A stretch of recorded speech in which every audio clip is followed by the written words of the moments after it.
Round one. Fight. Heroes never die. I'm Commander Shepard, and this is my favorite store on the Citadel. I used to be an adventurer like you. Then I took an arrow in the knee. Power, sex, power. They both come down to one thing. Hungry gamers. Hello, hello, hello, and welcome, boys and girls, to the 288th episode of the Hungry Gamers podcast. We're powered by 8bit.net and those sexy legends over at Audio Technica. Go get some of their gear on your and in your ears as soon as you can. I'm your extremely humble host, Brendan White. You can find me just about everywhere at Brendan 8bit. And joining me, as is tradition, my podcast Ride or Die, who can be found on them socials at Miss Ali Hart. Miss Ali Hart, how the bloody hell are you for this weekday edition of THG recapping all of the conferences? Feels like only a few days ago since we last spoke. That's it. We need to stop meeting like this. But yeah, we're here to I guess put the bow on this past week's festivities as far as showcases and conferences. Today we're going to be covering the best and brightest bits from the Guerrilla Collective, the Capcom showcase, and obviously the Xbox and Bethesda showcase and showcase extended edition there. So plenty of juicy content to talk about and unpack, but I don't really think we need to talk about much. Like I've finished The Quarry twice now. Nice. Wait, feels twice? really good. Yeah, I replayed like the two last chapters again to get the no death run because I lost a couple of characters at the end there. So Fair enough. yeah, but really enjoying my time with that. You've said you've gotten to about chapter 4 or 5 now, so you're about halfway through. Yeah, so yeah, and I'm feeling it. I'm feeling the pressures and the anxieties of making no mistakes. So far, so good, but I don't want to chuck a Brendan and jinx myself, so I'm just going to knock on wood on that one. It was smooth sailing. Like, it was the reverse Stephen Bradbury. I was like one of the leaders of that Stephen Bradbury race, and I was so far out in front, got to that last chapter and stumbled at the finish line, and lost Dylan and Caitlin in my playthrough, so rest in peace. But it's great. We've got a spoiler cast coming out in the near future, so keep your eyes and ears peeled for that. Just a really quick helicopter rapid review I wanted to say. I went and watched Jurassic World Dominion last night. Yeah. And as the resident dinosaur apologist and Jurassic Park superfan, I would like to say that the internet is wrong. This movie is actually pretty bloody good, and I really enjoyed my time with it. Okay. I am still a person that has not seen a Jurassic Park movie to its full extent, so I'm not even the original? Even the original. Wow. I think I got up to the part with the lizard spitting in the guy's face.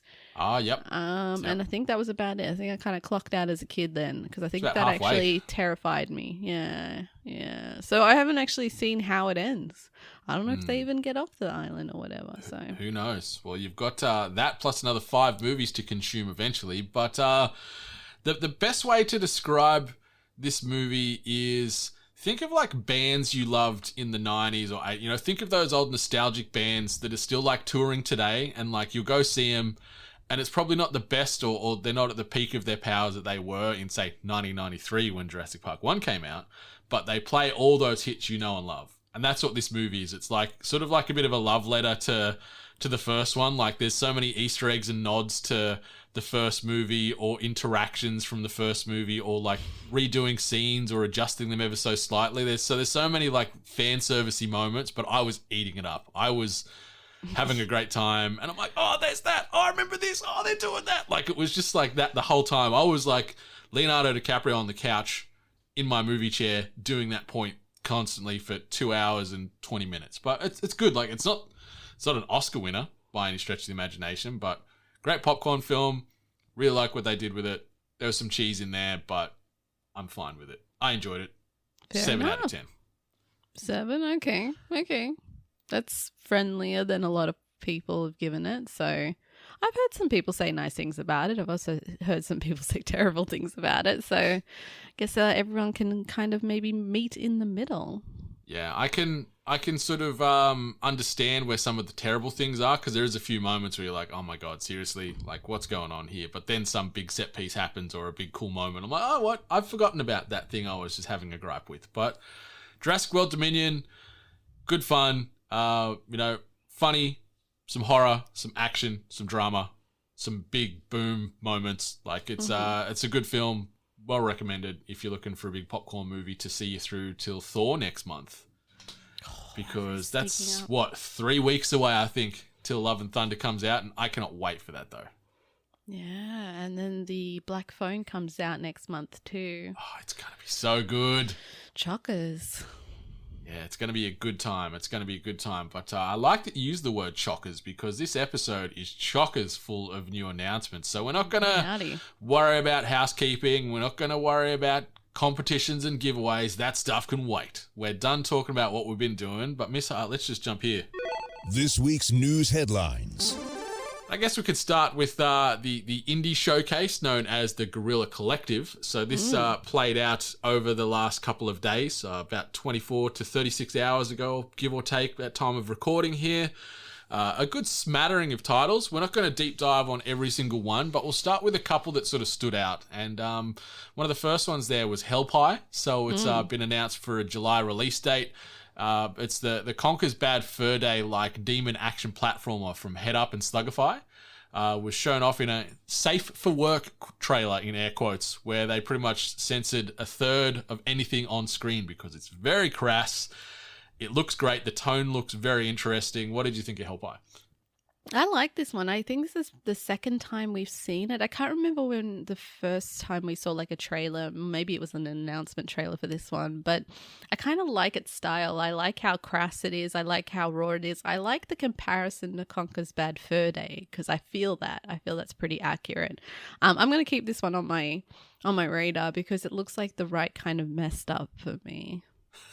I love that. And the great thing is we don't have to wait too long at all because it's coming out next month. So we'll be able to see what Hellpie is all about within the next 4 to 6 weeks.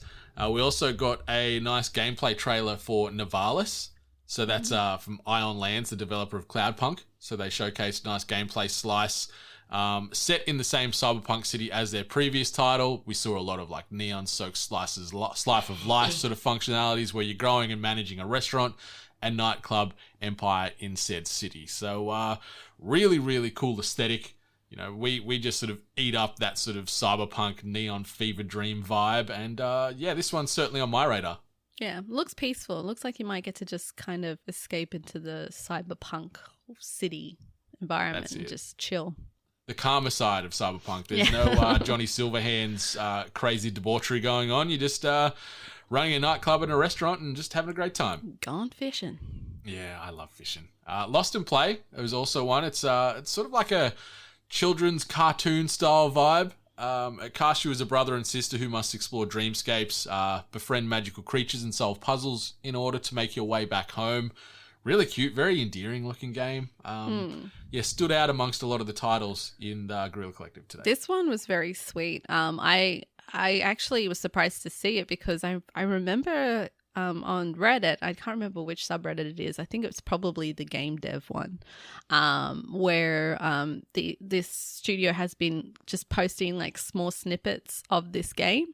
And everyone loved it because it looks like a cartoon. It looks like, you know, something that you probably could have watched as a kid.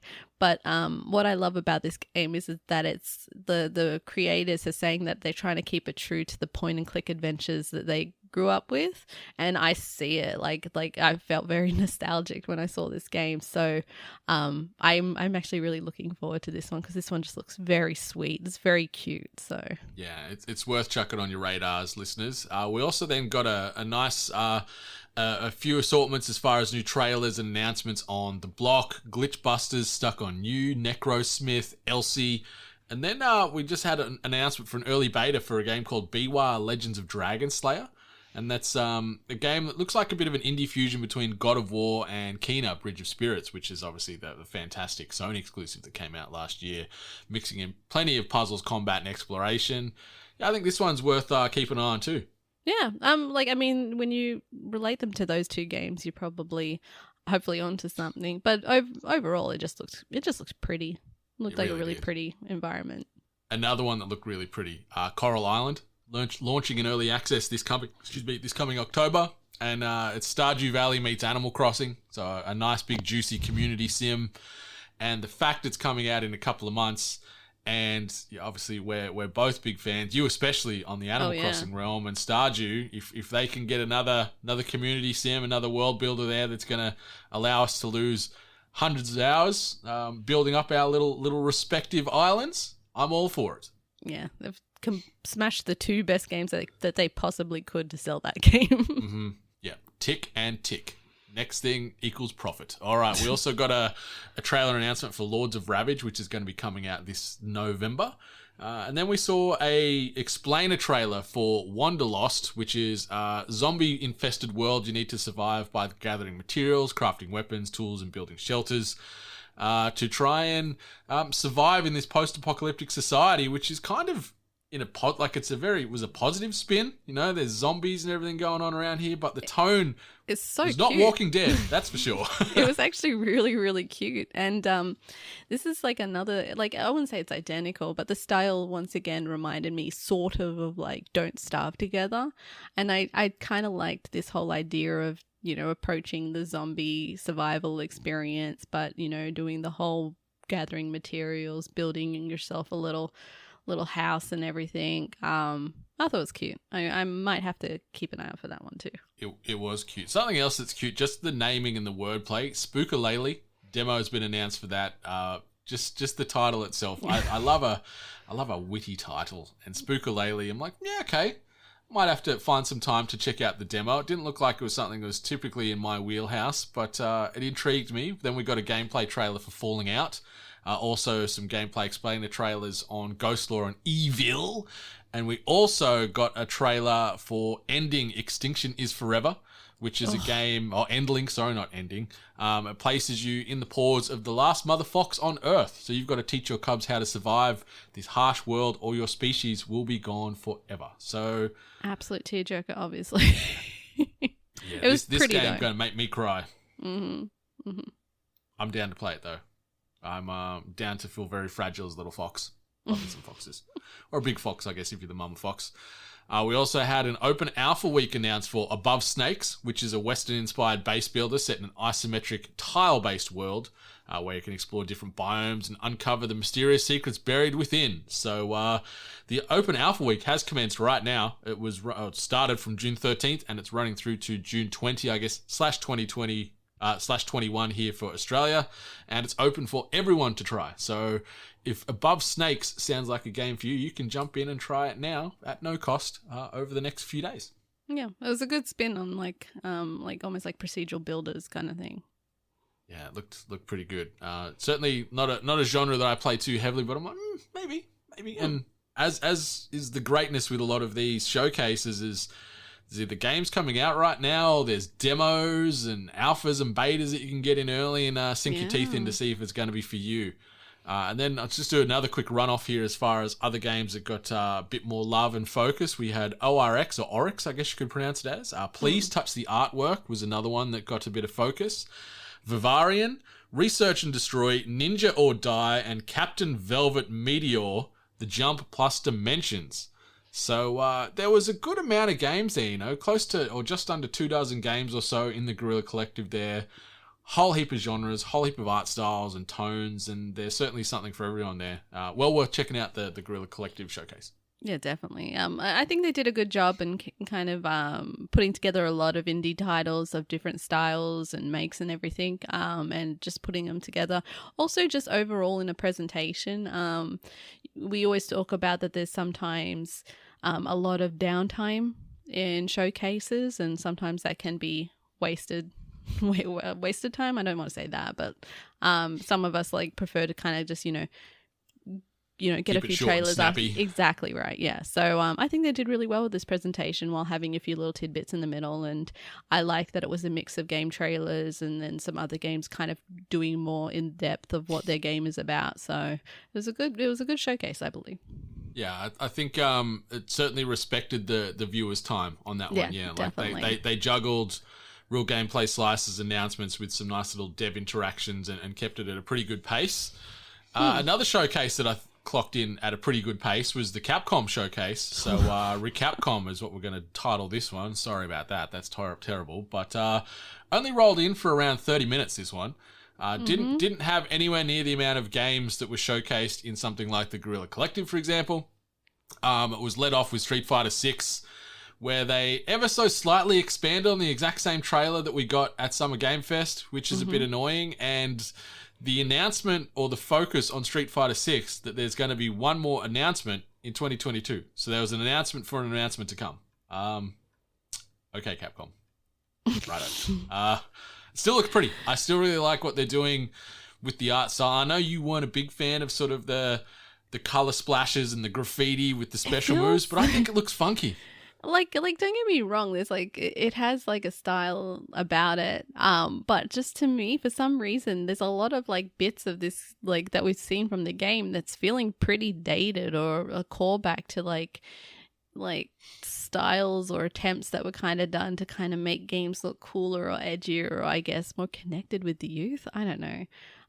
Like, I'm not a Street Fighter person, so this is obviously still not geared towards me anyway, but I don't know, there's just like certain things that I'm seeing within these trailers where like character models for the actual characters, like the actual fighters, are super detailed and they look amazing.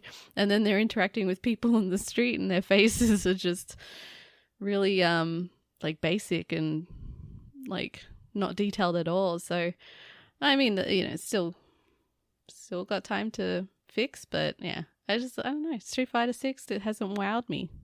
Yeah, it's like the in-game fighting looks great, but I'm with you. Like when you see the open world, my fighter, we're just going to call it here. That's not the name, but that's what we'll call it here for now. Yeah, the world itself looks great, but yeah, some of those characters, that this nameless, faceless character you're controlling as you walk these streets, it's a stark contrast between their level of detail and Johnny Smith that's working at the little pop-up food stand there that he walks past or something.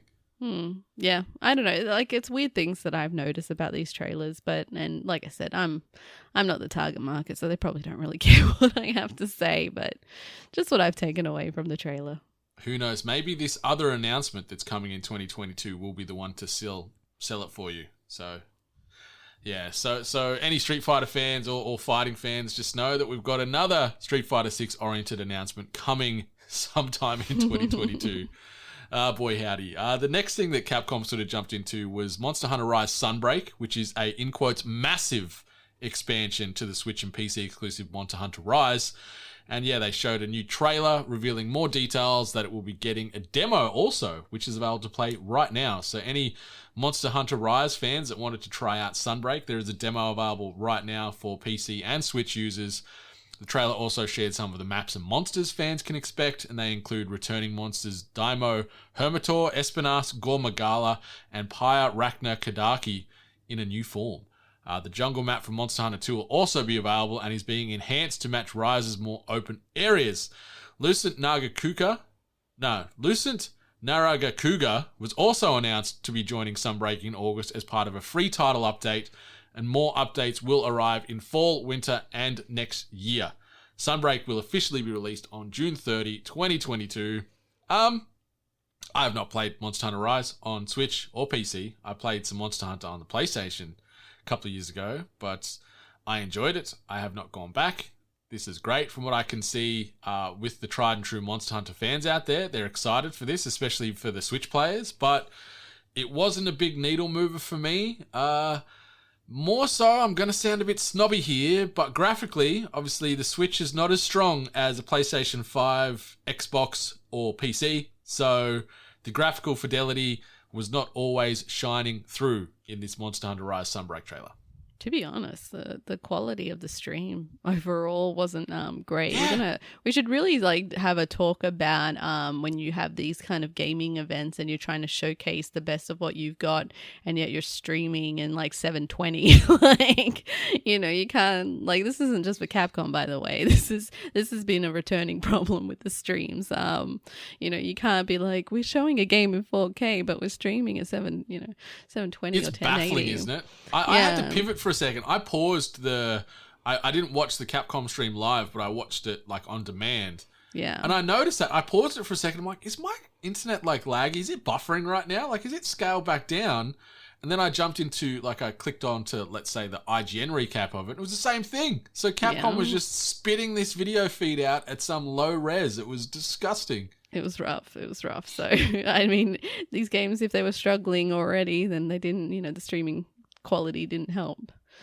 Yeah. But what do you think? Did this incentivize you or make you want to jump into Monster Hunter on the Switch at all? No, I no one's been able to sell me on Monster Hunter, unfortunately. And I understand the qualities that certain people like about it, but from watching other people play it, it just doesn't look like my kind of thing.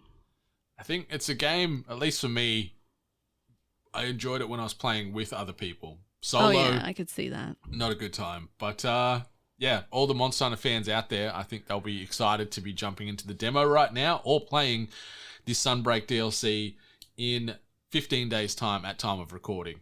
We then got a Dragon's Dogma 10th anniversary event, which was teased, but no sequel announcement. So they just said, yep, we're celebrating Dragon's Dogma. It's been 10 years. Hooray for us. Great action RPG. I really enjoyed Dragon's Dogma, but no sequel, no nothing. Just a bit of a celebratory high five because it's been 10 years since that game came out. Yeah. Never played it. Anyway. So. Got to celebrate them wins, I guess. We then got an extended look at Exoprimal.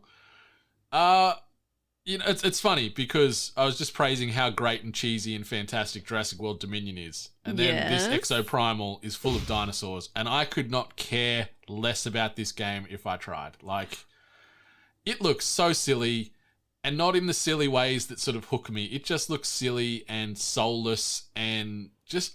I don't understand it. It's a mess, this game, for me. Yes. I don't get it. So from what I can understand is it's a PvP game. So it's you have a team and you're going against another team on a map. However, within the central area of this map between both teams, there is a dinosaur with almost like a horde mentality of like little tiny dinosaurs or whatever. And you kind of are attacking them as well and you're trying to defeat them. I don't know if you then consider killing the other team or if it's about which team does the most kills. That I didn't remember. But I could not believe this game looked really chaotic and unfinished. It kind of looks like a mishmash of ideas, and my husband had the nerve to call it Destiny's Gambit. Ha ha ha! That would have made your blood boil. It really did. I said, "How very dare you?" So yeah, it was a trailer where I guess even though I thought I understood what was happening, maybe I didn't. Maybe I actually got everything wrong about how you play the game. But I don't think that fault is on me. It's Anthem with dinosaurs, and I got Anthem vibes when they were walking through like the city and environment and stuff. I'm like, this looks like someone used like Anthem. Yeah, they've bought the assets off of BioWare and just tossed them into here. But yeah, like maybe playing this game because they've confirmed that there's going to be a closed network test before the game comes out in 2023. When that will happen, who knows? But maybe getting our hands on the game might change our opinions. But from a dinosaur loyalist, this game did not like hook me at all. Like there's little hordes of velociraptors running around. There's big T-Rexes. There's all kinds of cool beasties out there, and mixing in that PvPvE mechanic is great, but the game just couldn't hook me, and I just could not care less, which is sad to say out loud. Yeah. Well, I think it's fair. I think probably a lot of people were pretty confused with this one. Yeah, but the Capcom showcase finished with an absolute bucket load of Resident Evil related announcements, and the biggest one I'd say is the Winters expansion, which is the first DLC for Resident Evil Village. It's going to be releasing on October the 28th of 2022. And Shadows of the Rose is a new story that will follow Ethan Winters' daughter Rose and will serve as a sequel of sorts to the main campaign. Unlike the main game, Shadows of Rose will take place from a third-person perspective and will see Rose entering the, in quotes, consciousness of the Mega Mycite, a place where time and space are warped beyond recognition. Resident Evil Village's winter expansion will also add the Mercenaries additional orders, which, among other things, will let players finally play as Lady Dimitrescu. Chris Redfield and Carl Heisenberg will also be joining Mercenaries, and each will play in their own way. I mean, Lady Dimitrescu is over 9 feet tall, so I guess that makes sense, right? And the third and final piece of the winter's expansion is third-person mode, allowing you to experience the game from a whole new perspective. So I'm excited to go back to Village. I'm excited to see what happens with Rose, because obviously, God, I don't know how to say this without spoiling. Obviously, They already did it. That was going to be my point. They started it off with a freaking spoiler for anyone that hadn't finished the game. Yeah, so this is obviously a time jump from the period of Resident Evil Village where Rose is a baby. So this has jumped, let's say, anywhere from 16 to 20 years in the future. It's uncertain how old she is. She looks like she's late teens, early adult in the trailer. So this is a 16 to 20 year time jump, and you're controlling Rose as you're going into this warped reality and walking through familiar surroundings from Resident Evil Village, but in just this nightmare fuel scenario. It looks interesting though. I'm keen to see what they do with it. Did this incentivize or excite you to play Village at all? Oh hell no. If I would have played Village, I would have played it by now. Not have something like this be my like.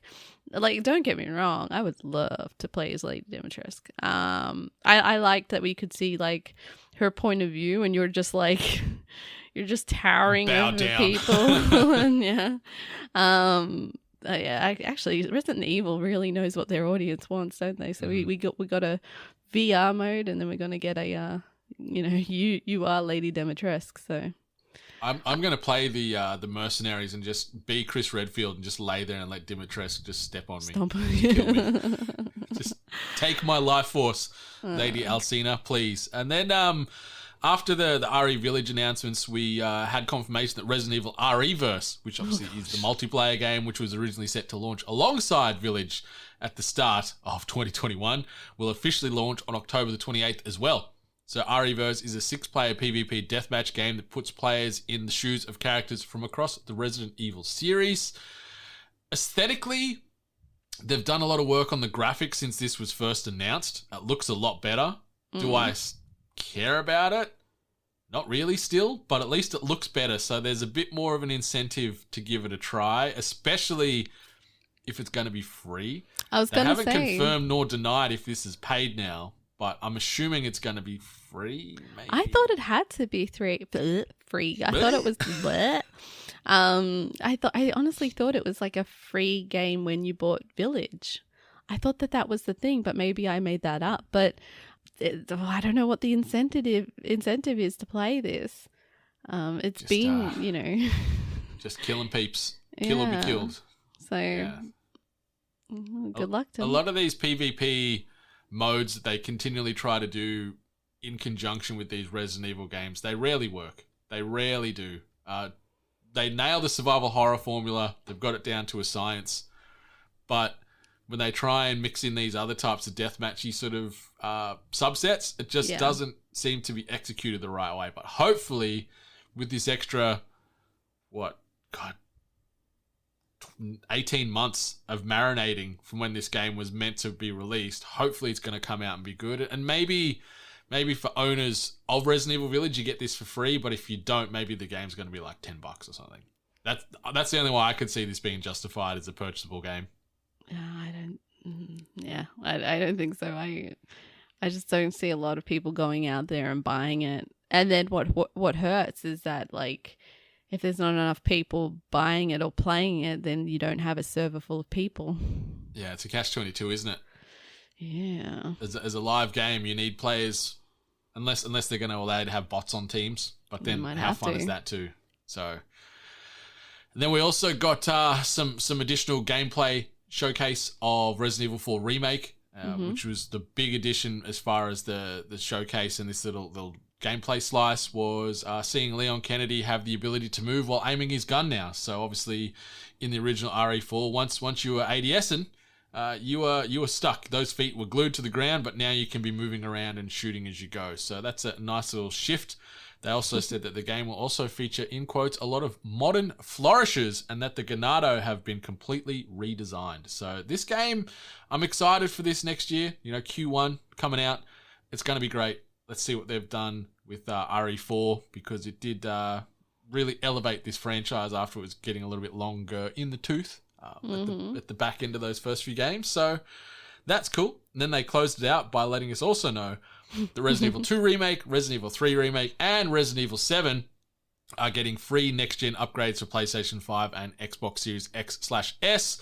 These updates will add support for 4K, higher frame rates, ray tracing, and 3D audio. And better yet, they are all available right now. So free upgrades for anyone that already owns those games. And if you were to purchase those games from the PlayStation or Xbox stores respectively, they will have those upgrades ready to roll for you as well. So, 30 minutes. Nice, tight, punchy.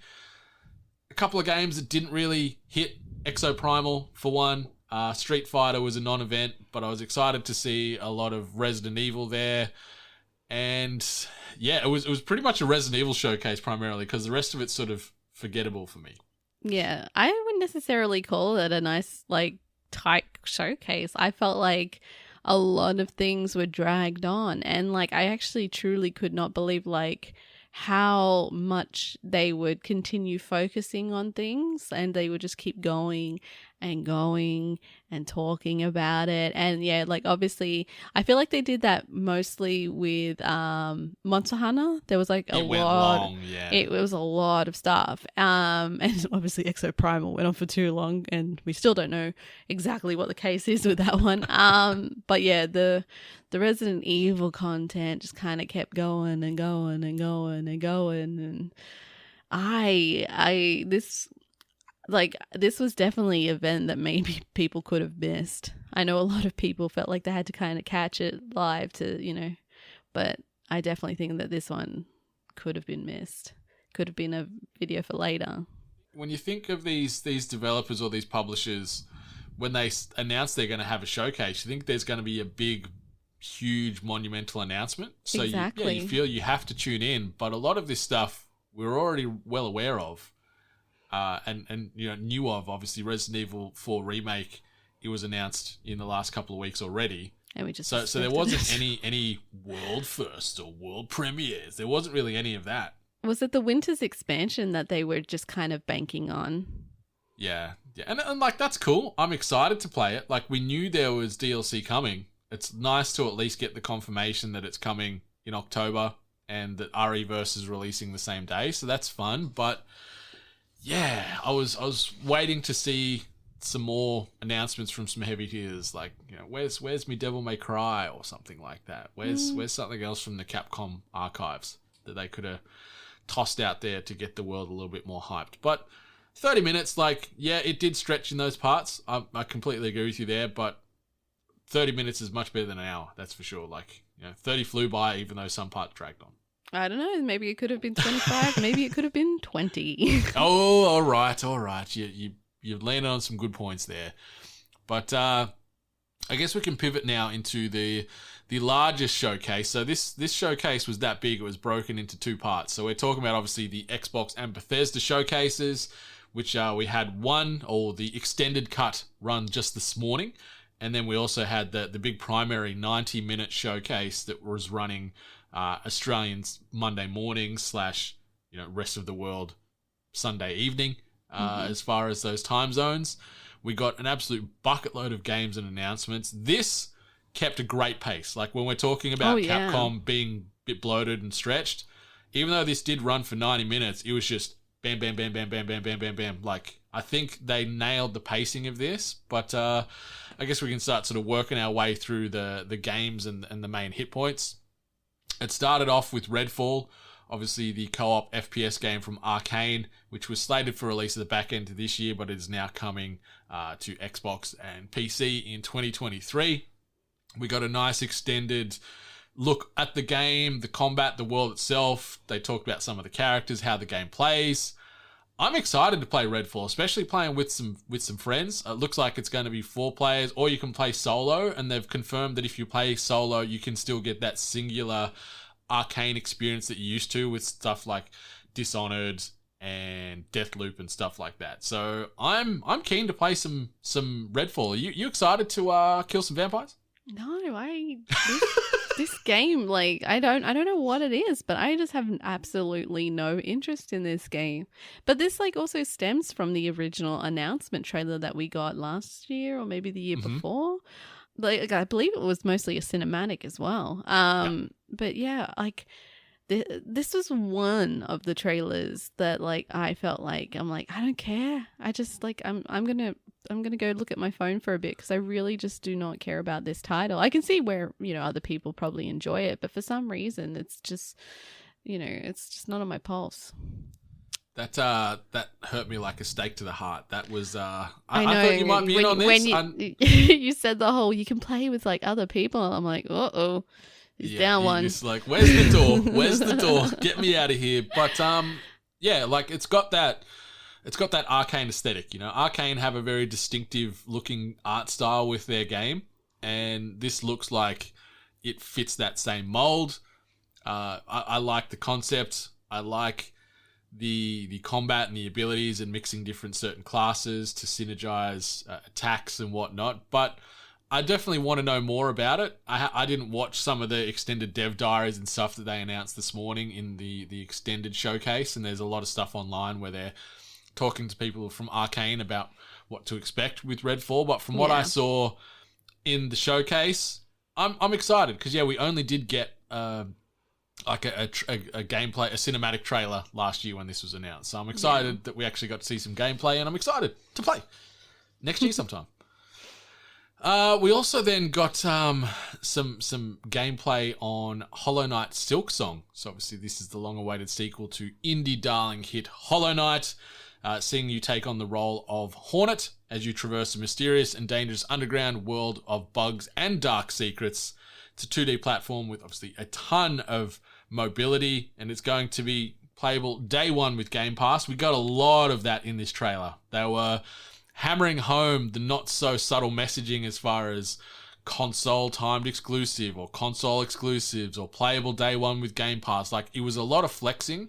And I guess jumping back, we should preface this by everything they showed in these showcases will be available to play in the next 12 months at time of recording. Thank you, Xbox. Thank you. It's like, that is like one of the greatest things that they announced at the start of the showcase, where they're like, everything we're showing you today is going to be available within the next 12 months. So we maybe didn't get any official dates, but they were essentially telling you you're going to get it within the next 12 months. So which is awesome to think about. Like, knowing that between June to June, we are going to be playing all of these games, barring, there's probably going to be a few that might slip, obviously, as is to be expected. But knowing all the games that they gave us pretty good focus time on as far as gameplay, cinematic trailers, debut announcements, knowing that they're that far in the development cycle, we're going to be playing them in the next 3, 6, 9, 12 months. Mm-hmm. Awesome. Perfect branding, perfect messaging. And I think that set the tone nice and early and got us very hyped. Yeah, I agree. But Hollow Knight, obviously fantastic little indie, really, really great Aussie smash hit, and excited to play some Silksong. Looks awesome, and the fact that they've just sort of shoehorned that in with that day one Game Pass, even better. Yeah. Then we got a trailer for a game called High on Life. So this was from the messed up minds behind Rick and Morty, as well as Solar Opposites. And it's a sci-fi FPS where you must use Gatlians, a race of sentient firearms, to take on an alien drug cartel, turning humans into hyperbongs. Hyperbongs. That's B-O-N-G-S. It was very distinctive. This game stood out amongst all the showcases. I loved it. And it was a fever dream of a game. And I was like, all right, this looks great, and I'm keen as I've been to play it. I love it, especially these guns which talk back at you and kind of interact with you and everything that you're kind of doing. We even saw a blade with like an Aussie accent saying they want to there was something very like, and I'm gonna use Borderlands, about the like kind of tone with the absurdity of weapons and like the comical attachment to like what they can do. And then the overall story about an alien drug cartel that was using humans as like human bongs. Like, it's wild. Obviously it is, the people of Rick and Morty, like, I'm pretty on board with this one, actually. I don't know what it is. It just looks like it's going to be wild. It looks like it's going to be absurd. It looks like the world that it's set in is both colorful but also a little bit disgusting. Like, I like it. I like it. It really connected. Yeah, like, I don't think it's going to win Game of the Year awards, but I think you're going to have a great bloody time. Like, you're going to be laughing hysterically and probably repulsed and, like, have some jaw-drop, gross-out moments from this game because the tone is just so bonkers and so bizarre, but I am all for it. And the cool thing is we don't have to wait too long. It's coming out in October of 2022. So a couple of months down the line, and obviously playable day one with Game Pass. So that's pretty heckin' cool. This next bit of news, I think this is one of the biggest announcements to come out of this past week by a long way. So Riot Games is coming to Xbox. Well, we're talking coming to PC Game Pass. And so what's happened is all of the games under Riot Games' umbrella, including League of Legends Wild Rift, Legends of Runeterra, Teamfight Tactics, and Valorant, will be available through PC Game Pass. And to make this even more bonkers and appealing, games like Valorant and League of Legends, all character unlocks will be available. So for Valorant or League of Legends, all of those characters and heroes that you play will be available included in PC Game Pass, saving you hundreds upon hundreds upon hundreds of dollars. And this is a genius move by Xbox or Microsoft. I think this is a huge get. It's massive. Like, these games are like popular, like globally, like massively popular. Like League of Legends, obviously, and Valorant also has a pretty strong grasp in the esports scene and just overall, like, on a global basis as well as League of Legends. But like, to also say, like, experiencing it from the Microsoft perspective is we're going to give you all the characters, which is a big deal. Big deal. I definitely think that this is one of, like you said, like one of the bigger announcements that probably hasn't been getting as much attention as it probably should. But I think it's an incredible move. It's a smart move. And I think that Microsoft is doing the right things here to get their foot in the door on a global level in countries that maybe they don't have necessarily point in yet. Bang on. Yeah, like where Microsoft or Xbox has been traditionally weaker in some of the Asian markets, where things like League of Legends is obviously it's a global juggernaut, and Valorant has become that quickly as well. But through those Asian markets, it might be some good pull through to generate more sales for Xbox related hardware. But at the very least, the amount of money you're saving to get every agent in Valorant and every character in League of Legends alone is absolutely insane. And to have that included in, your 15-ish AUD or 20 AUD, if you've got the Game Pass Ultimate tier, is nuts. Yeah, it's incredible. Yeah, it's some massive value. Like, I've dabbled with LOL here or there, and I've wasted absurd amount of money on skins in those brief dabbles. So knowing that I could just play this now through Game Pass Ultimate through the PC and have it all there, will my heart be a little bit broken knowing that money I've spent has now been washed away a little bit? But it's also cool knowing that I've got everything at my fingertips there. Like, not all the skins, but all the characters. Obviously, they'll still get you the money with the skin rotations and stuff, but you'll have all the characters and agents to explore in League of Legends and Valorant, respectively. So, Crazy. Big time move there. Big time move from Xbox and Microsoft. We then got an extended trailer for A Plague Tale Requiem, which I'm excited for. I loved the first game. Very, very big fan. So I'm curious to see what happens as you jump back into the role of Amicia and you're trying to save your little brother Hugo from the atrocities of the world from several hundred years ago. And you're seeing more of the horrible plague that is encompassing France, and also knowing that Hugo has the powers and abilities to control this rat plague. You get a couple little nods where you get like rat vision, I guess we can call it right now at the end, where he controls this big swarm of rats to eat an evil guard that's trying to do you harm. Obviously this game's come out in 2022 and it's playable day one with Game Pass. I can't wait. I unfortunately really haven't played this title, although you might have to have a discussion with my husband. I think he's interested in this game. It kind of looks like his kind of thing, so we'll talk. It's good fun and it's a great story. Really cool story. And one thing I wanted to just quickly add on the gameplay that they showed us, Amicia, she feels like she's moving a lot smoother and more fluidly. She's faster. She did, like, it was a little bit stiffer in the first game, where in this she's vaulting and like hiding under tables and moving a lot more swiftly. So I think it's going to add some nice wrinkles or new wrinkles and options to the combat and just the traversal, which is cool. So Plague Tale Requiem, cannot wait for that. And then we got the confirmation of Forza Motorsport. So they're sort of going back to the OG with the reboot.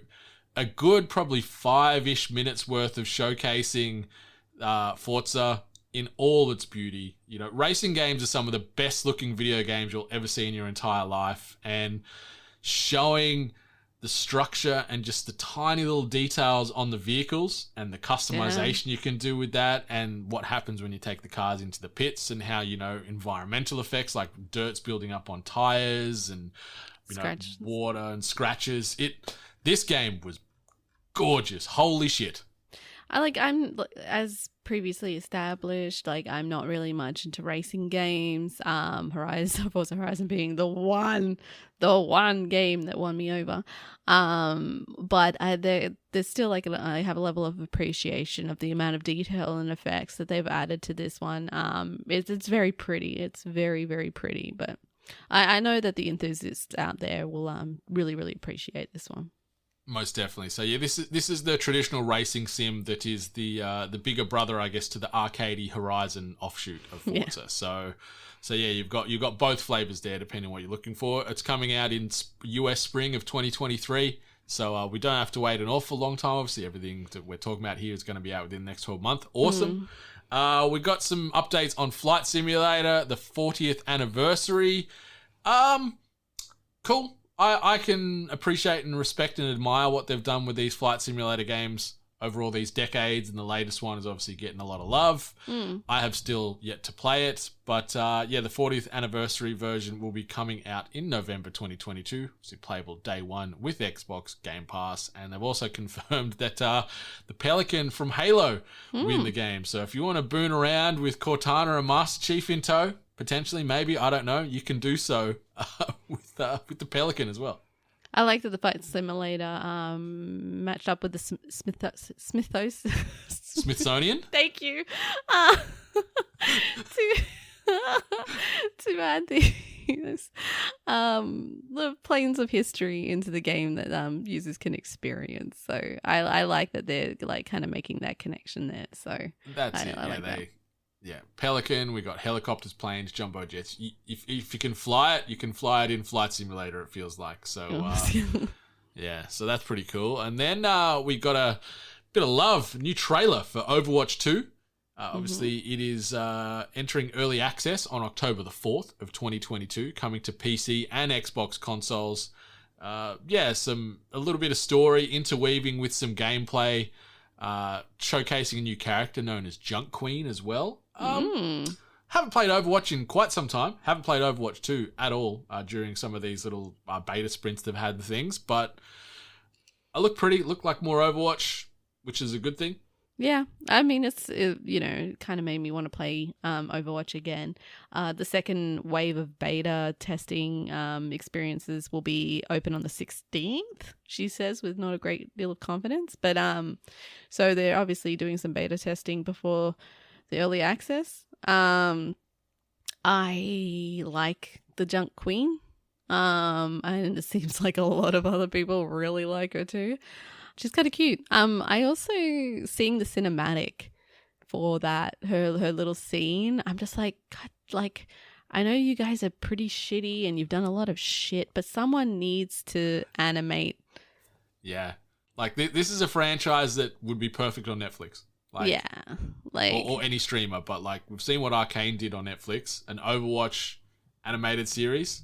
Hell yeah. Yeah. Hell yeah.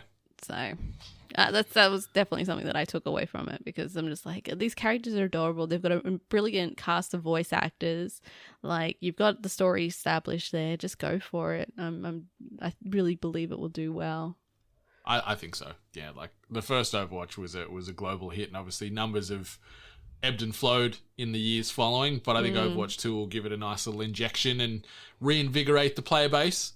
Yeah. From there, we got a trailer for Ara, History Untold, which is where you can pretty much just rewrite history as you see fit. So you can go all kinds of ways. Like, this goes back into, you wouldn't say modern society, but, you know, anything after BC, from what I can understand, as far as tackling any of those big historical empires, and you can use and abuse and tweak and build out the world and the greater universe however you like. It looked pretty fun. I can't remember, I always forget her name, but they had that European woman's name. Fantastic, not only in, like, actress, but she does a lot of voiceover and voice acting work. She has a distinctive, like, heavy, beautiful tone, not gravelly. How would you describe it? I find that I think that this is the way that she usually gets casted. She has such a commanding yet knowledgeable and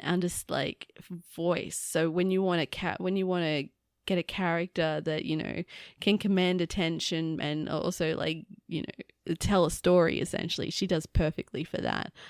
She was in Destiny 2. I also believe this game is done by some Civ devs, Civilization devs. I believe you are correct, yeah. So we'll see some of their expertise. They know how to make world builders and sims. So, Ara, History Untold. It looked interesting, that's for sure. Obviously, it's going to be able to be played day one on Game Pass as well, which is great. We had a little bit of a Bethesda focus after that, where they gave us a quick little slice on the new expansion for the Elder Scrolls Online, which is High Isle. It's coming out on June 21, so 6 days from today at time of recording.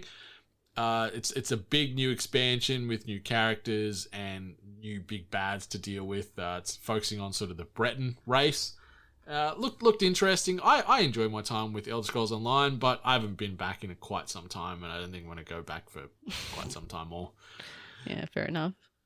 Yeah, and then we got some DLC for Fallout 76 as well. Another, obviously, MMO from Bethesda there in the Fallout universe, where the pit is seeing you trying to, I guess, fight with the various raiders that are controlling a part of Pittsburgh. Yeah, cool. Coming out in September. Available on Game Pass, on PC and Xbox.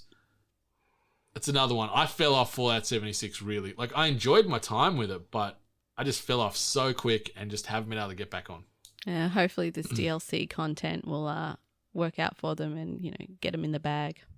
Yeah, I was trying to look at the numbers as far as live concurrence, and I saw on Steam Fallout 76, I think it's averaging anywhere from 5,000 to 6,000 people, and then on Xbox, roughly the same. So, like, 10,000 players, that's still a good number, but it's not massive in compared to some of the other MMOs out there. So we'll see what happens with Fallout 76 in the long term. And then jumping back into the racing seat, Forza Horizon 5 announced and showcased the Hot Wheels DLC, which looks like a bucket of fun.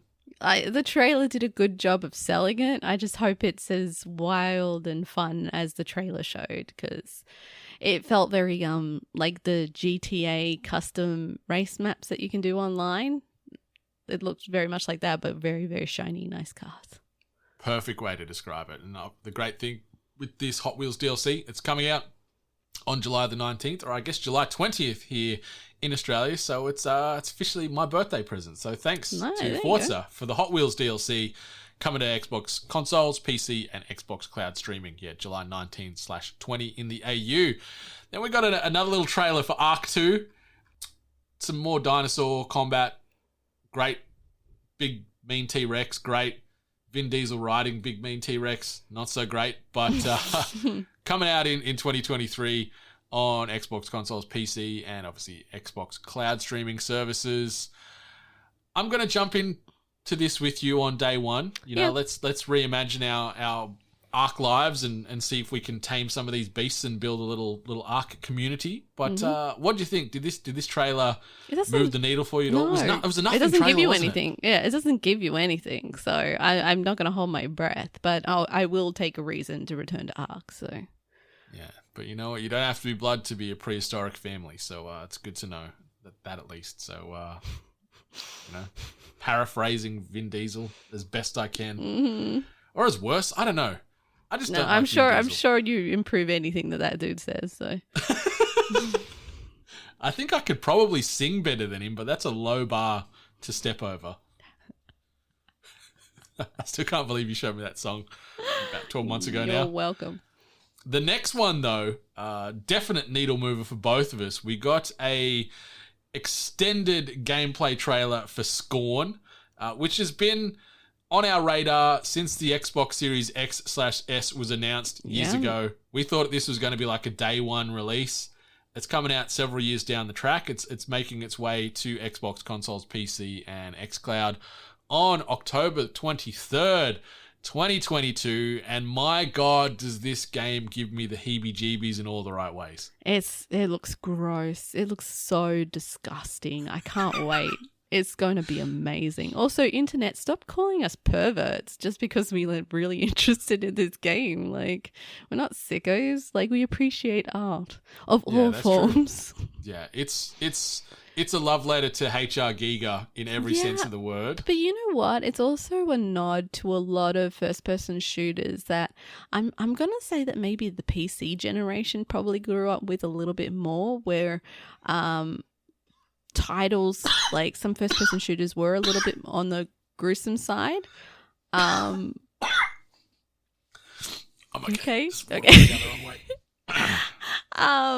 Yeah, there's been like a few titles where I remember first-person shooters being a little bit more gruesome, a little bit intense, and maybe they never made their way to console. So it feels like a bit of a nod to that as well. So I think that's why it's maybe a little bit more confronting to the wider gaming space. But I love it. I can't wait. It's definitely a throwback to yesteryear from PC-centric shooters, and even like I got like Hellraiser vibes, I got Event Horizon vibes, like so many horror movies from the 90s that this game is sort of taking inspiration from. But it's going to be an uncomfortable game to play, and I mean that in the best way. Yeah, I can't wait. It's going to be great. October 2, Halloween. There you go, guys. No excuse. Yeah, it's so gross. It's so gross, but I can't wait for it. Then we got a trailer for a game called Flintlock: The Siege of Dawn. This game actually sort of piqued my interest. It's a third-person action game where you and your trusty, I guess you call it a dog. It's like a spectral spirit magic dog thing. Yeah. Canine, animal, mammal. And you're venturing through a scorching fantasy world, taking out a ton of enemies with a whole host of melee, flintlock pistol, and magic-based abilities, coming out in early 2023. It looked all right. Nice and actiony, nice and arcadey. The graphics looked fun. The combat looked pretty fluid, where you're sort of ground-based, then you're using your little fox, dog, spectral beasts companion abilities, and sort of almost using these little warp gates and blinking around the map in the air. And I'm keen. This one definitely was on my list as far as never heard of this until just now, but you have my attention. Yeah, not so much for me, but that's okay. That's fine. That's fine. Did the next one get you though? Minecraft Legends was announced, so it's a new spin on Minecraft. It's an action strategy game set in the Minecraft universe where you need to ride around on your trusty steed, loot chests, and use your brain and fighting chops to take down hordes of enemies. Coming in 2023 on all the Xbox-centric platforms. No, I'm fine. I'll stick with my traditional Minecraft. I'm fine too, but this game will make them millions of dollars, as is Minecraft tradition. The next one, Lightyear Frontier. Some people like farming and a bit of chill and a bit of space colonialism with chill vibes. And for those people, there's Lightyear Frontier. In it, you take the role of an explorer on the frontier of space, building a home and growing some crops with a giant mech. It was like No Man's Sky without the drama. Yeah. And some farming elements. Yeah. Totally my game. Even though space is scary? This wasn't scary space. This is good space. This is Stardew space. It looked so adorable. It did look pretty adorable. It looked like it'd be fun. And especially because you can colonize multiple planets and have your own little establishments and, you know, any of those little world builders and sim management games, they're always going to resonate here on the show, I think. Definitely. Grow that space corn. Space corn. That's the best kind of corn. I reckon it'd make the best popcorn. We then got a trailer for Gunfire Reborn. Not a massive, big needle move for me. Cooperative first-person shooter with some roguelite elements and cute animals. Awesome. Coming out in October on all the platforms. The next one, though, The Last Case of Benedict Fox. This looked kind of cool. It's dark and mysterious. It's a 2D platformer where you're exploring the underbelly of an old mansion and uncovering eldritch dangers. Very spooky, very... Reminded me... Lazy comp. Reminded me of, like, you know, the look and aesthetic and tone to, like, Scooby-Doo, almost. Oh, yeah. In this mansion. But I'm interested. It's going to be day one on Game Pass, available in US Spring 2023. It looked nice. It did. It did. Talk well today. Oh, we're doing great here. The next one we got some love on was As Dusk Falls. So it's a narrative-based adventure where there is so many butterfly effect scenarios and if-then logic going on in here. The art style, very unique, very comic booky.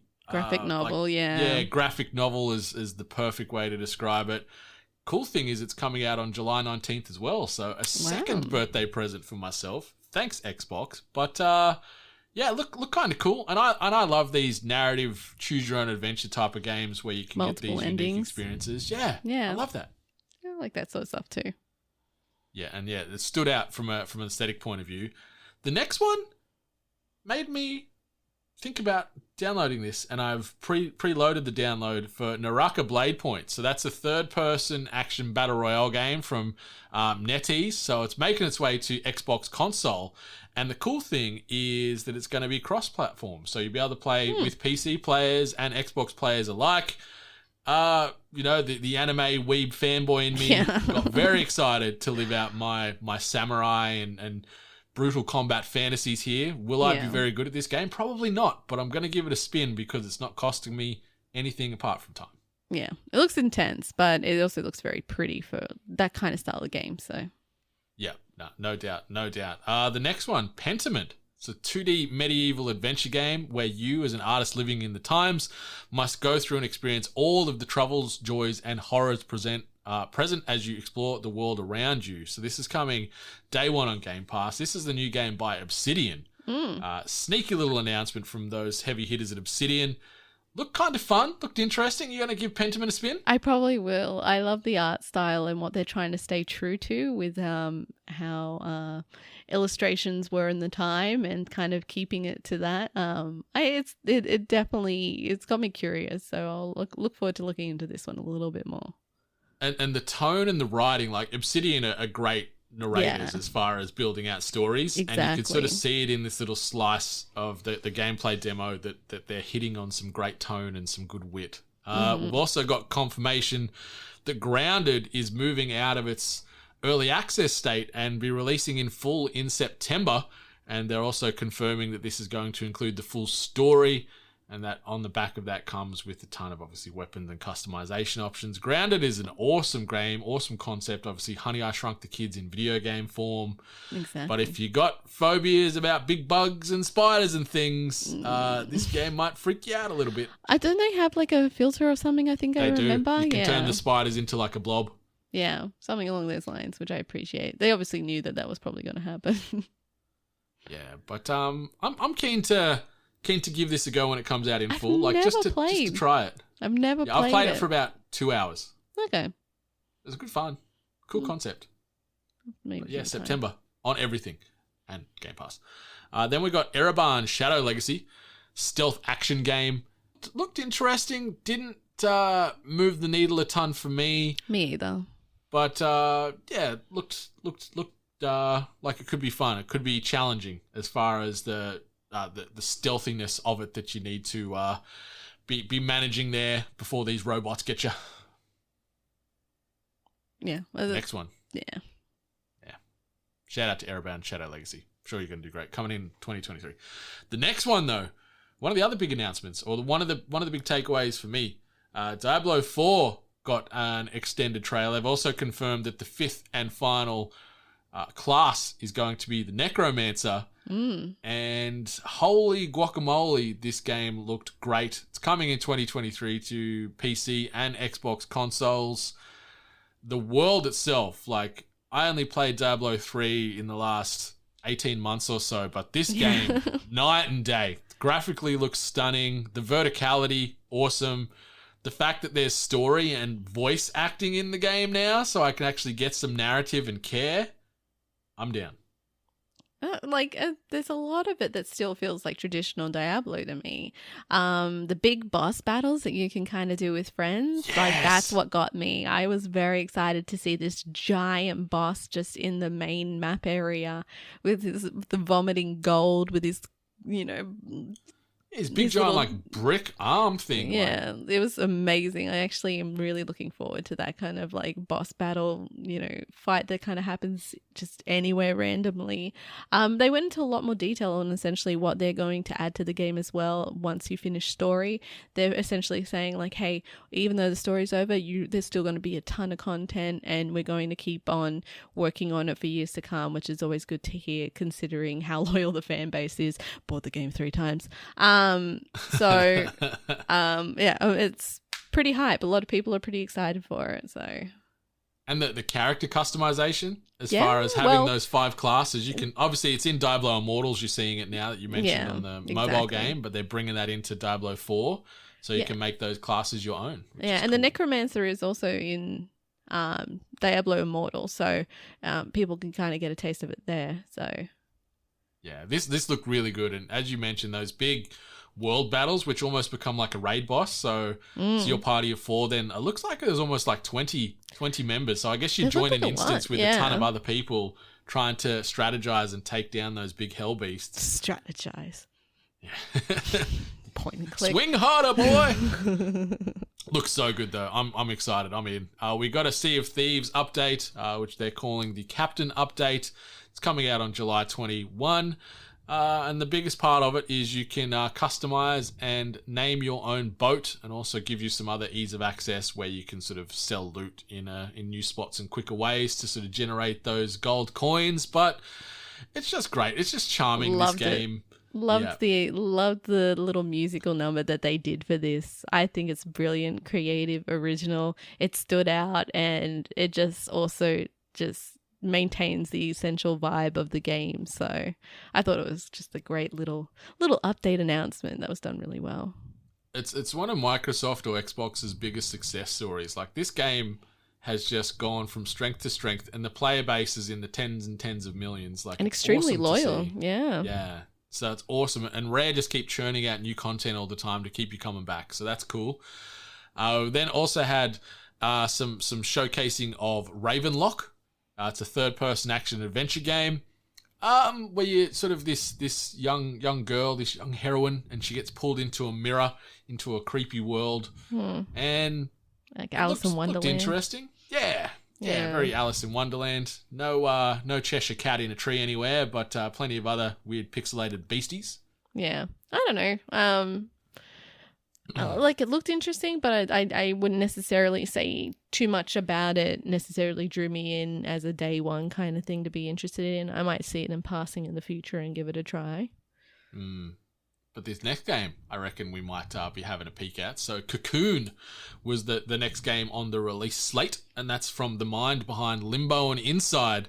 But the big thing with Cocoon, as far as the color palette, it went from that grayscale muted color palette to vibrant color and just pops of just all kinds of brightness everywhere on the screen. And you're playing this small little bug boy where you've got to solve a whole host of puzzles that are color related from what I can see, as far as dropping certain things into certain pipes to open it with the color correlation there. But it looked interesting. It looked very un-Limbo or Inside, but I'm going to reserve judgment because I don't think that's a bad thing. I don't think it's a bad thing for people that are within a gaming space to kind of branch out from what they're known for and really extend their abilities into something new and different. I will admit that when I saw that they were going to announce something and saw this trailer, I was a little disappointed. It wasn't what I was essentially expecting, and overall, it looked like a very basic kind of puzzle game. So that's a no for me, unfortunately. Yeah, no, same sim. Like I guess I had a preconceived idea that it was going to have a certain tone and look. Yeah. And then it was so far from that idea that I built up in my mind. But we'll see. It could still be really fun, coming out in 2023. Obviously, day one on Game Pass, as is tradition here on this showcase recap. Then we got a announcement and a trailer for Wolong Fallen Dynasty. It's coming from the minds at Team Ninja. And it actually features some real-world historical figures like Lu Bu, alongside some fantastical elements like a giant evil dragon with a split jaw. It looked awesome. This trailer was cool. If this is almost like Xbox's... If they're trying to bring... obviously the Team Ninja games and the Ninja Gaiden games, they were always high degree of difficulty.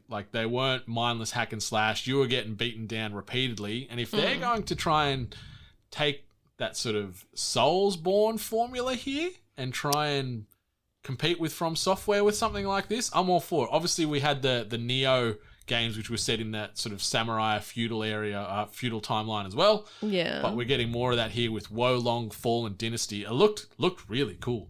Really cool trailer. It was one of the ones that stood out for me. Yeah. No, it's not necessarily a game that's for me. It's just every time I see these kind of almost... these timeline pieces, I always just think about Tenchu. Oh, God. One of the goats. Yeah. One of the goats. And it's just when's the next Tenchu?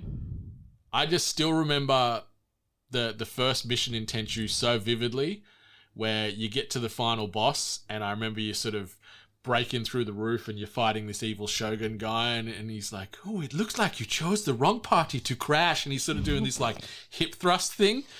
And then you kill him and the bosses ran away. And then it was like, Echigoya, where have you hidden? And he was so disheartened, the ninja you were playing. And then you go find him and kill him anyway. But so good.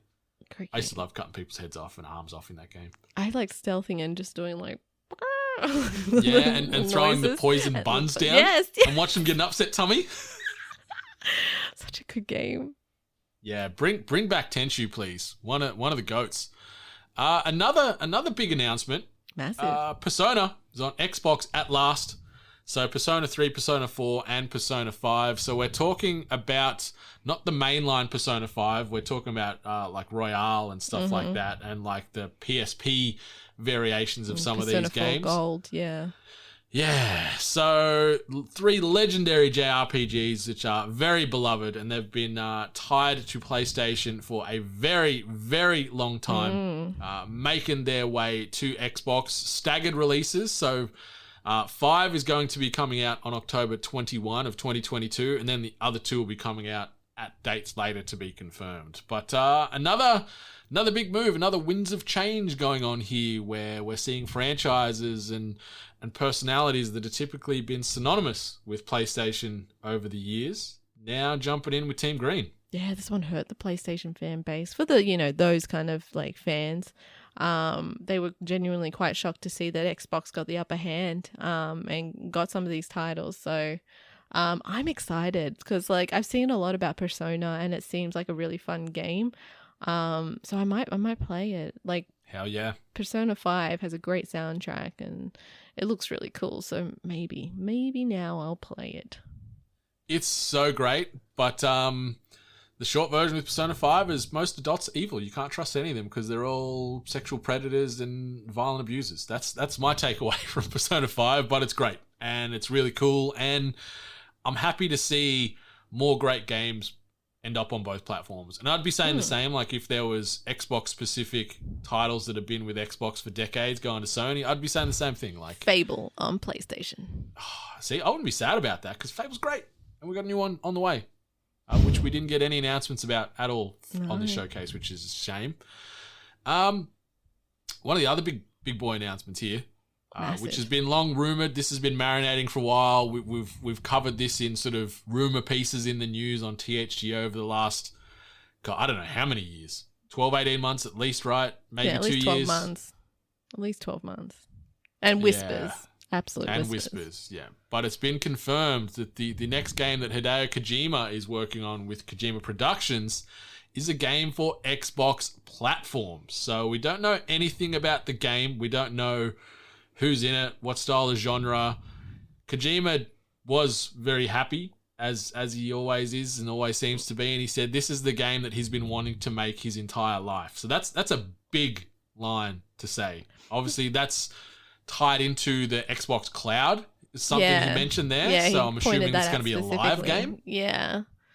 Yeah. I think the other takeaway was that he kept on. He said the line, "I look forward to starting on this game, like start on the game." And I'm like, oh shit, we haven't even started on it. So this is that new. So yeah, this could be the back end of like the 2020s. Like this could be see into 2030.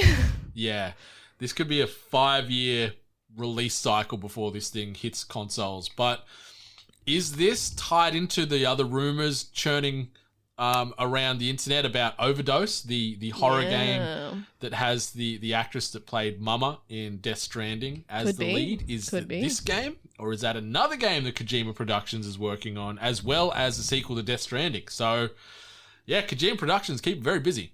Yeah, good for them. But another big win there for Xbox because Hideo is Sony. Hideo is PlayStation. Yeah, exactly.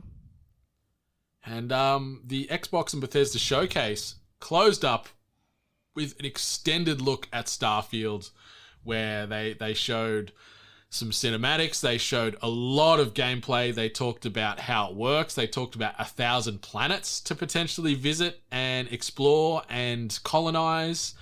They talked about the overall narrative. They talked about the customization for the characters, building your own spaceship from the ground up. I'm in on Starfield. Like, this is, like, I'm a Bethesda fanboy, and fantasy RPG in space, let's go. Yeah, this one looks really, really pretty. The environmental textures and just the overall details are pretty impressive. But then in contrast to the facial animatic, it felt like a Elder Scrolls NPC, like just maybe a little bit updated. Like I saw a lot of Elder Scrolls in those characters just talking to you. There were a lot of comparisons made to No Man's Sky. I see them. I see the similarities. Then there were obviously other things that you can't do in No Man's Sky that you can do in this game, and vice versa. I think that No Man's Sky fans should be happy, because then you guys can kind of maybe experience a different type of space exploration experience with story attached and so on. But overall, it looks like it was really good to see such detail in this content that a lot of people have been waiting for, that they didn't half-ass it, they just they full-assed it, as we call it, and really served up everything and gave it to everyone and explained it and showed everything in detail, including gameplay. So I think this was a great way to end, and the right way to end it, and the overall bow to a really good showcase. Yeah, Todd Howard's just a dude. I love the way he presents and the way he speaks. And I'm just going to contrast back to Jeff Keighley, where I poo-pooed on his shiny shoes, less shiny jacket. Todd Howard had the shiny brown shoes and the shiny jacket, equal levels of shininess. I approve, Todd Howard. You're looking the business up there. And yeah, it was a great way to end a very tight, focused showcase. And we got a good look at what to expect with Starfield. And I'm with you, like, you can see the No Man's Sky comparisons through a lot of it, and that's not a bad thing. Like, imitation's the highest form of flattery, and No Man's Sky does a lot of things really, really, really, really well. Yeah, and we definitely see other space exploration titles that also take those same elements. So, just to say that, like, oh, Starfield's copying, it's like, well, no, like, No Man's Sky obviously set the groundwork and worked really hard to establish this overall, space exploration experience, and to be, take elements of it or be inspired by that is, a good nod to the team. 100%, yeah. Hello Games can sort of tip their hat and, bit of a fist bump to know that they've probably influenced this game so heavily. One thing that's come out this morning regarding Starfield is the traversal from planet side into space, where obviously in No Man's Sky you can take off and hit Land your thrusters anywhere. and warp straight into space.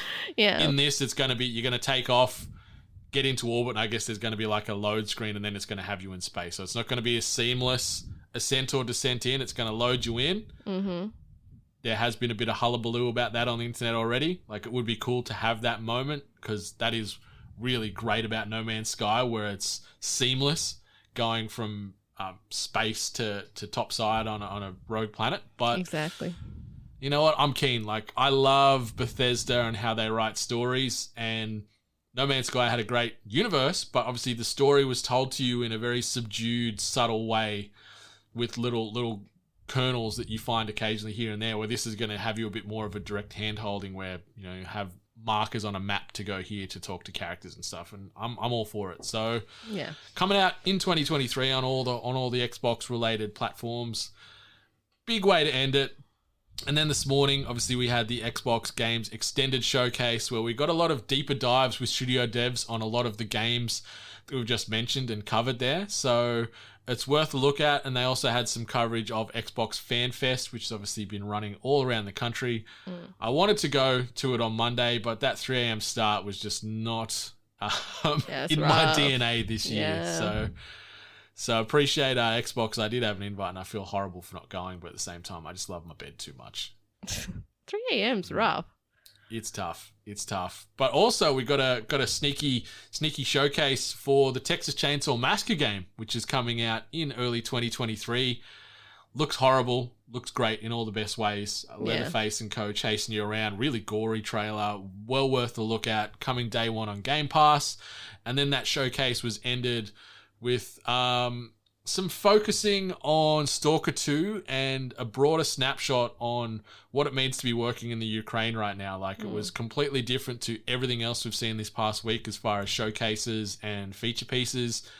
And it was great that Xbox took the time and allowed something as sensitive and as important as the situation in Ukraine to get this type of global spotlight in something like in a video game showcase. So it was well done, and it was tough to watch. Like, you feel for everyone involved over there, whether it be with the game or just living in the Ukraine or the surrounding areas in general. Like, it is a fucking nightmare.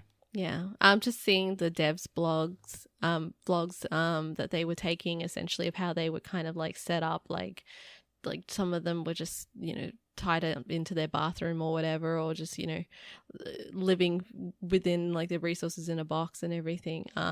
It was really good to see that Xbox took that initiative of like, ending off a event like this with a more serious note, and for people to kind of really think about like where your games come from and the people who make them and how things affect them.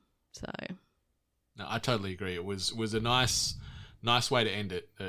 Different tone to Starfield getting showcased on Monday/Sunday, but I think it was really well showcased and highlighted, and hopefully it got a lot of people thinking and allowed them to be a little bit more respectful, and appreciative of where games come from and the real people behind making those games. Exactly.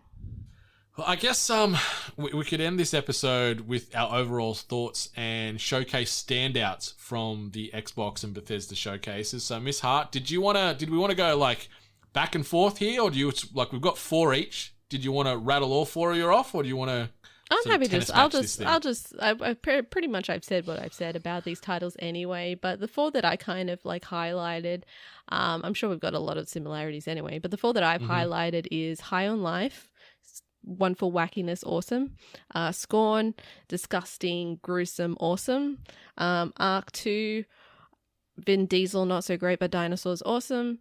And then Persona on Xbox, sexual pervs, destroying them, awesome.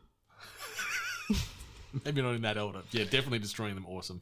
I completely agree with those 4 you mentioned. And yeah, to make a little bit different, I'm going to say Diablo 4 showcased. Oh, yep. That really got me excited. As a recent adopter to the Diablo universe, I had a fine time with Diablo 3, but Diablo 4 has got its hooks in me, and I can't wait to play that early next year.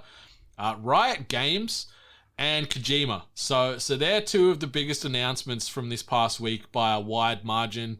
Yeah. Those Riot Games dropping on PC Game Pass, huge. And the fact that you're getting all those agents and all those characters from Valorant and League of Legends, such a big cost-saving incentive there to jump onto Game Pass. And obviously, yeah, Kojima, who is one of Sony's beacons of hope, you could say, from the past several decades, partnering up officially with Xbox to release his next game. Definitely a watch this space there. And then I just wanted to say Starfield, like, it looks to be everything I was hoping this game to be, and I'm very excited to play it in 2023, somewhere between now and next June, because every game we just spoken of is outside of the Kojima game. Obviously, but I guess he didn't specifically announce the game either. He just said he's working with Xbox. So yeah, some loophole area there. Phil Spencer, you got away with that one. But yeah, every one of these games we're going to be playing on whatever platform in the next 12 months. And that is awesome. So more dev, more publisher-centric showcases.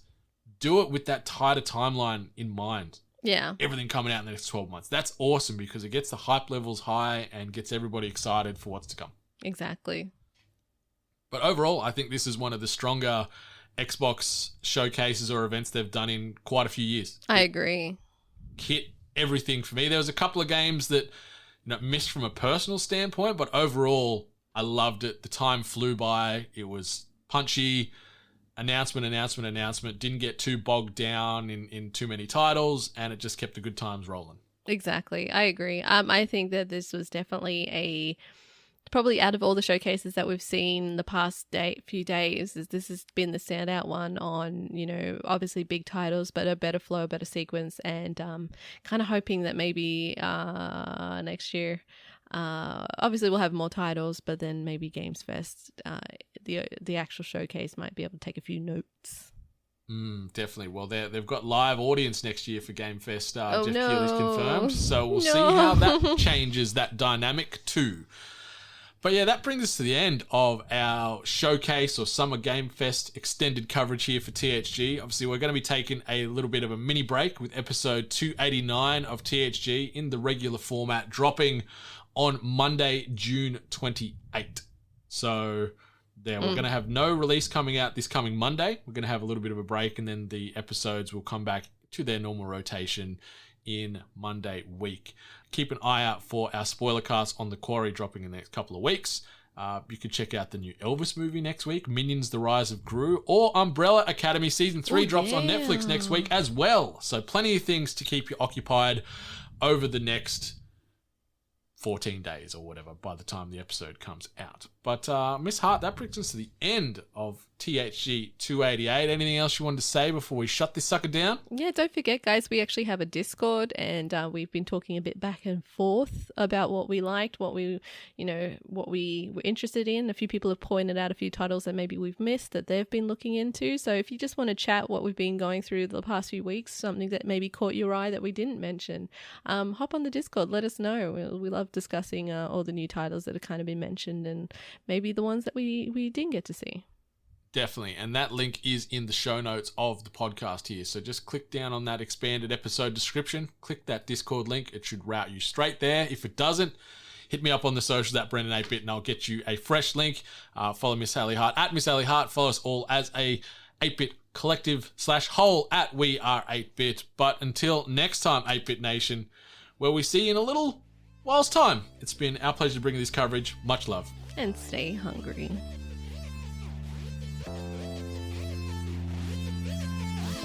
You've been listening to The Hungry Gamers, one of many gaming and geek culture related podcasts from the 8-Bit Collective over on 8bit.net. Check out more episodes on your podcast service of choice. And while you're there, please be sure to rate and subscribe. Until next time, boys and girls, stay hungry.